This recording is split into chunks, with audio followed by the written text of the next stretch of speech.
Today I'm going to show you how to make this super easy halloumi and orange salad recipe that makes a lovely high protein vegetarian lunch idea.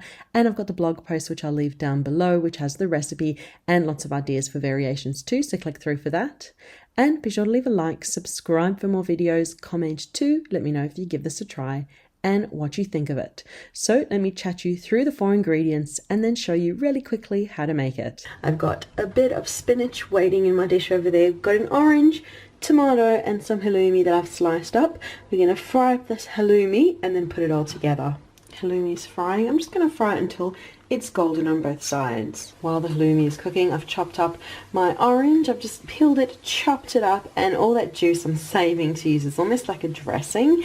And I've chopped up the tomatoes as well. And so then when the halloumi is ready, we'll just put the salad together and all that juice becomes a dressing. And I found that orange and halloumi just work so well together with tomato too. It's just perfect. And it's done. Look at the orange. Oh, yum. Orange, halloumi, tomato, spinach. It is one of my favorite flavor combinations. And that juice we just drizzle over the top. I can't even speak. I can't wait to indulge in the salad. But it just makes such a beautiful salad. It's veggie friendly, full of protein, and it's just so good. So that is the video for today for how to make this easy 4 ingredient halloumi and orange salad recipe. Thank you so much for watching. Be sure to leave a like, subscribe for more videos, comment too, and we'll see you again soon. Bye.